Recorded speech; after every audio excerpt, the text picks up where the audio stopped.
प्रशांत किशोर कहते हैं कि हम प्रदेश अध्यक्ष दलित को बनाएंगे। आप ये बताइए कि मुख्यमंत्री किसको बनाइएगा? प्रशांत किशोर अभी बंद मुट्ठी हैं। बंद मुट्ठी लाख की, खुल गई तो खाक की। प्रशांत किशोर जिस जाति से आते हैं, ब्राह्मण, उनकी जात का लोग बीजेपी छोड़ ही नहीं सकता। आपके अपनी जात का आदमी आपको नेता नहीं मानता है, बीजेपी का वोटर है, अब आप दूसरे जात के नेता बनने चले हैं। ये सोचे हैं कि माल महाराज का मिर्जा खेले होली, माने वोट बहुजन का, दलित पिछड़े मुसलमान का। अब पंडित जी प्रशांत किशोर मजा मारे। अभी जातीय जनगणना क्यों नहीं बोल रहे हैं? वो उनको बोलना चाहिए। 65% आरक्षण जो हुआ था, जिसकी जितनी संख्या भारी उसकी उतनी हिस्सेदारी से तो कम है। बहुजनों की आबादी 85% है और 65% आरक्षण मिला, उसको भी कोर्ट ने खत्म कर दिया। प्रशांत किशोर चुप क्यों है? एक भाषण नहीं, हाँ, कुछ नहीं बोले उस पर। देखिए स्टेशन पे डमरू बजाता है, डुक डुक डुक डुक डुक डुक डुक डुक डुक मदारी, और एगो डिब्बा दिखाता है, कहता है डिब्बा से सांप निकलेगा। सबको उस बात का इंतजार होता है कि सांप कब निकलेगा। वो डमरू बजाता है, डुक डुक डुक डुक डुक डुक, विशेष सांप निकलेगा। आप लोग देखते हैं, हर मुट्ठी बंद कर लीजिए। पूरा ड्रामा कर लेता है, भीड़ जुटा लेता है। उसके बाद बुतरुक भगाता है, रे तोरे कितना उम्र हुआ? तो 14 साल 12 साल, भागता है यहाँ से। फिर उसके बाद कैसे वो शिलाजीत बेचता है कहानी बना के, वह डमरू अभी बजा रहे हैं प्रशांत किशोर। प्रशांत किशोर ने आगामी 2 अक्टूबर को पार्टी बनाने की घोषणा कर दी है और ये भी कहा है कि दलित समाज से पहला पार्टी का प्रदेश अध्यक्ष होगा। अपने बारे में उन्होंने कहा कि हमें कुछ नहीं चाहिए, हम किसी पद पे नहीं होंगे, हम नेता पैदा करेंगे। मीन्स लोगों को ज़मीन से उठा के नेता, मुख्यमंत्री जो भी है सब बनाएंगे। इसी पे बातचीत करेंगे। हमारे साथ बेस सर हैं, पत्रकार हैं, वरिष्ठ पत्रकार हैं। कैसे देखते हैं कि नई पार्टी बिहार में आ रही है, दलित समाज से आप आते भी हैं, और दलितों को मौका दिया जाएगा और पहला प्रदेश अध्यक्ष दलित को बनाया जाएगा। प्रशांत किशोर जो कर रहे हैं वो तो लालू यादव के पदचिन्ह पे चल रहे हैं। जो कारनामा करना चाह रहे हैं प्रशांत किशोर अभी, वो तो लालू यादव बहुत पहले कर चुके हैं। और ये कह रहे हैं कि मेरा पहला प्रदेश अध्यक्ष दलित होगा। हम आपको दिखा रहे हैं कि आरजेडी की जब स्थापना हुई तो लगातार 3 जो प्रदेश अध्यक्ष हुए वो दलित समाज के हुए। पहला राजद के प्रदेश अध्यक्ष कौन थे? कमल पासवान। दूसरे प्रदेश अध्यक्ष उदय नारायण चौधरी और तीसरे पीताम्बर पासवान। तो 3 प्रदेश अध्यक्ष दलित समाज से बनाए गए आरजेडी में। तो कुछ नया क्या सोच रहे हैं? सबको लगता है दलित के नाम पे हम फेमस हो जाएंगे, हमारी पार्टी चल पड़ेगी। दलित बेवकूफ़ है, कह देंगे प्रदेश अध्यक्ष बना देंगे तो कुदले फांदले मेरे पास आ जाएगा। देखिए आप आरजेडी की सूची हम दिखा रहे हैं। आरजेडी ऑफिस आप जाइएगा तो आपको इस तरह की सूची मिलेगी, शिलापट्ट है, उसमें तीनों प्रदेश अध्यक्ष जो हैं दलित समाज के, उनका नाम इस तरह से आपको लिखा हुआ मिलेगा। तो 3 जो प्रदेश अध्यक्ष इसमें दिख रहे हैं, शुरू के 3 प्रदेश अध्यक्ष, वो तीनों दलित समाज से आते हैं। लगातार शुरू में 5-6 साल दलित ही प्रदेश अध्यक्ष रहे हैं आरजेडी के। तो आरजेडी में ये चीज़ हो चुका है। प्रशांत किशोर कहते हैं कि हम प्रदेश अध्यक्ष दलित को बनाएंगे। आप ये बताइए कि मुख्यमंत्री किसको बनाइएगा?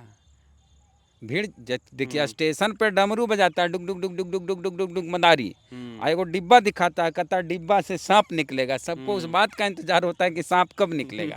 वो डमरू बजाता है, डुक डुक डुक डुक डुक डुक, विशेष सांप निकलेगा। आप लोग देखते हैं, हर मुट्ठी बंद कर लीजिए। पूरा ड्रामा कर लेता है, भीड़ जुटा लेता है, और डिब्बा से सांप निकलता नहीं, अपना दवाई बेच के निकल जाता है। डिब्बा भुला भी जाता है लोग, ऐसे वो बात में उलझाएगा, माहौल बना देगा कि डिब्बा के बारे में भूल गया कि उससे सांप निकलेगा कि क्या निकलेगा। स्टार्ट वहीं से सब उसको भूल जाता है। उसके बाद बुतरुक भगाता है, रे तोरे कितना उम्र हुआ? तो 14 साल 12 साल, भागता है यहाँ से। फिर उसके बाद कैसे वो शिलाजीत बेचता है कहानी बना के, वह डमरू अभी बजा रहे हैं प्रशांत किशोर। दलित का भीड़ जुटाना हो तो कहते हैं दलित प्रदेश अध्यक्ष होंगे। मुस्लिमों के लिए कहते हैं कि मुस्लिमों के लिए कुछ नहीं किया इसने, कुछ नहीं किया उसने। प्रशांत किशोर अभी बंद मुट्ठी हैं। बंद मुट्ठी लाख की, खुल गई तो खाक की। प्रशांत किशोर जिस जाति से आते हैं वो उनके लिए सबसे बड़ा नेगेटिव पॉइंट है। ब्राह्मण, उनकी जात का लोग बीजेपी छोड़ ही नहीं सकता। तो उनकी अपनी जात के लोग बीजेपी को वोट देते हैं। तब प्रशांत किशोर को मेरी एक सलाह होगी, बड़ा जानकार आदमी है, कि भैया पहले आप अपना घर देख लीजिए, तब मेरा घर देखिए। अपने जात के लोग को पहले आप मनवा लीजिए कि वो आपको नेता मानते हैं।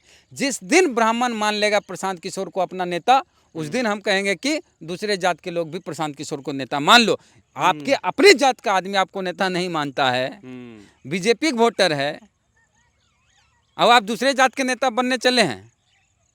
उनका एक और दावा है कि महिलाओं को बड़ी संख्या में टिकटें दी जाएगी, बढ़िया। जिसकी जितनी संख्या भारी है उसी हिसाब से उसको हिस्सेदारी दी जाएगी। हाँ। इस टिकटों में दलित, पिछड़ा, मुसलमान, यादव को सबसे अधिक भागीदारी मिलेगी, वो खुल के कह रहे हैं। हाँ, तो जिसकी जितनी संख्या भारी उसकी इतनी हिस्सेदारी दे तो ठीक है। तो अभी जातीय जनगणना क्यों नहीं बोल रहे हैं वो? उनको बोलना चाहिए। 65% आरक्षण जो हुआ था, जिसकी जितनी संख्या भारी उसकी उतनी हिस्सेदारी से तो कम है। बहुजनों की आबादी 85% है और 65% आरक्षण मिला, उसको भी कोर्ट ने खत्म कर दिया। प्रशांत किशोर चुप क्यों है? एक भाषण नहीं। हाँ, कुछ नहीं बोले उस पर। ये सब वो है, बोले डमरू डम डम डम डम बजाएंगे, भीड़ जुटाएंगे, प्रोडक्ट बेचेंगे और निकल लेंगे। तो मुस्लिमों को इन्फ्लुएंस करने की इनकी तैयारी है, लेकिन हाँ। मुस्लिम आरक्षण पे ये कुछ नहीं बोलते हैं। मुस्लिम को अपने तरफ करने से आरजेडी को नुकसान होगा। आरजेडी से कहीं ना कहीं रहे आरजेडी वाले कि ये बीजेपी के एजेंट है, ये आरजेडी वालों का कहना है। प्रशांत किशोर पर कोई जांच वांच नहीं होती है, ईडी सीबीआई ये सब कुछ नहीं। पैसा कहाँ से आया, कितना बड़ा बड़ा कार्यक्रम हो रहा है, कुछ कभी कोई जांच के दायरे में नहीं आया। कितना गाड़ी घूम रहा है डिस्ट्रिक्ट में, हर ब्लॉक कुछ में। नहीं, एकदम फ्री छूट है उनको, कहीं कोई दिक्कत नहीं है। जैसे ओवैसी साहब को कहीं कोई दिक्कत नहीं होती है। ये मुस्लिम आरक्षण पे क्यों नहीं बोलते हैं? बोलना चाहिए। वहाँ पे चुप्पी, ईडब्ल्यूएस पे कोई इनका बयान नहीं है। हो सकता है इनकी मंशा हो कि आरजेडी को कैसे नुकसान पहुंच गया, बहुजन राजनीति को कैसे। ये प्रशांत किशोर जितने जगह गांव में घूमते हैं, कभी भी अपनी जात बिरादरी या अगली जात के यहाँ नहीं जाते हैं। ये दलित के यहाँ जाएंगे, ये उनको सपना दिखाते हैं, ख्वाब दिखा के ख्वाब बेचना, भावनाओं को बेचना, इस तरह से नहीं होगा। प्रशांत किशोर की पार्टी में कौन कौन लोग जुड़ रहे हैं हम आपको बताते हैं। उनकी पार्टी मुखिया, जिला पार्षद, जिस पर लोग भरोसा नहीं करते उनको भ्रष्ट मानते हैं। सबसे ज़्यादा भ्रष्टाचार करता है मुखिया, जिला पार्षद, ये गांव लोग के लोग जानते हैं और वही लोग कहते हैं। उनको अपनी पार्टी में जोड़ रहे हैं। पूर्व आईएएस आईपीएस से कौन त्रस्त नहीं है? सबसे भ्रष्टाचार ज़्यादा कौन करता है? हम नहीं बोल रहे हैं, आप आम पब्लिक से जाके पूछिए कि आईएएस आईपीएस जो है करप्शन करते हैं कि नहीं, भ्रष्टाचारी होते हैं कि नहीं। कहेगा सबसे ज़्यादा भ्रष्टाचार तो आईएएस आईपीएस करता है। और जो रिटायर हो गया, यानी जितना माल लूटना था लूट लिया, लूटने के बाद अब वो जा रहा है प्रशांत किशोर के यहाँ, रिटायर्ड आईएएस आईपीएस। उसका चूहा खा के बिल्ली चली हज को, जो सब दिन किया है वो आगे भी करेगा। अब सोचा कि भाई अफसर बन के तो लूट लिए, अब मंत्री विधायक बन के लूटना है। तो गांव के लोग भी, जिसके गांव में आईएएस आईपीएस हो, भी उससे खपा रहते हैं, वो तो और नाराज रहते हैं कि इतना दिन नौकरी किया तब हम लोग की याद नहीं आई। नवाब बन के रहते थे, गांव आते थे। हाँ, और उसके बाद अब रिटायर हुए तो आए हो नेता बनने, और कई को नौकरी लगाया। जब यही गांव के लोग बोलते हैं तो आईएएस आईपीएस था, कई को गांव का आदमी को नौकरी लगाया, कई को कल्याण किया। एक सवाल और लेंगे, तो ये नाराजगी उनसे होती है।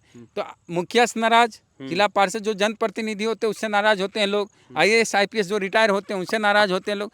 तो ऐसे लोग से उम्मीद करते हैं प्रशांत किशोर, जो सबसे ज़्यादा भ्रष्टाचारी जिसको लोग मानते हैं, जनप्रतिनिधि सबसे भ्रष्टाचारी जिसको लोग मानते हैं, आईएएस आईपीएस, उनको अपने साथ जोड़ के ये कह रहे हैं कि हम भ्रष्टाचार मुक्त बिहार बनाएंगे।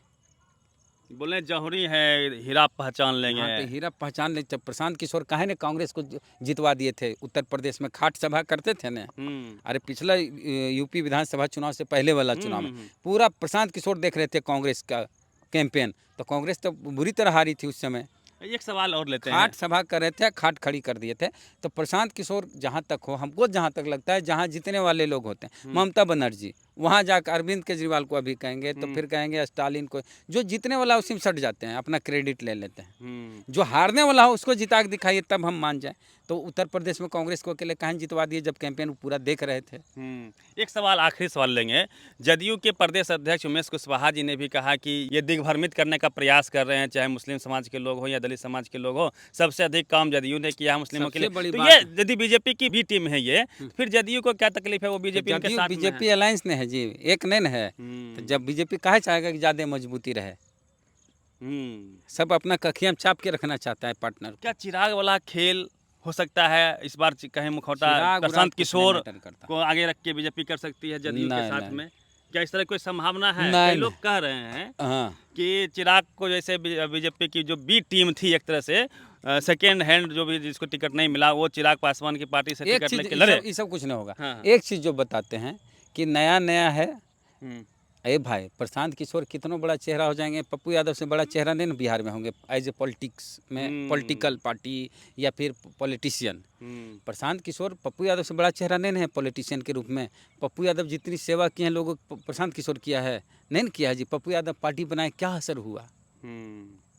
पप्पू यादव तो समाज सेवी, जनता के बीच जाना, बाढ़ में पानी में घुस जाना, इतना सेवा किए पप्पू यादव। पैसा बांटना, कोरोना काल में दिल्ली से लेकर पटना तक सगरों घूम घूम के लोगों से मिलना, पैसा बांटना, खाना खिलाना, इतना काम किए। प्रशांत किशोर क्या किए? कुछ नहीं। तो जब पप्पू यादव की पार्टी नहीं चल पाई, जबकि उनकी यादव की आबादी इतनी ज़्यादा है, तब प्रशांत किशोर की पार्टी कैसे चल जाएगी? संसाधन और पैसा अधिक है हाँ, प्रशांत किशोर के पास। पप्पू यादव के पास भी पैसा की कमी नहीं है। पप्पू यादव मरे टूटे घर से नहीं है। पप्पू यादव के भी पास पैसा है, संसाधन भी है, सब कुछ था, लेकिन पार्टी नहीं चल पाई। तो ये सोचे हैं कि माल महाराज का मिर्जा खेले होली, माने वोट बहुजन का, दलित पिछड़े मुसलमान का। अब पंडित जी प्रशांत किशोर मजा मारे थे, ये होगा बिहार में नहीं हो सकता। प्रशांत किशोर बहुत अच्छी फसल है, लेकिन बिहार उनके लिए उपजाऊ भूमि नहीं है, यहाँ का मौसम उनके अनुकूल नहीं है। चलिए, तो हमने पूरी बातचीत करने का प्रयास किया है। पूरी बातचीत पे प्रतिक्रिया रवि मेहता, द एक्टिविस्ट, पटना।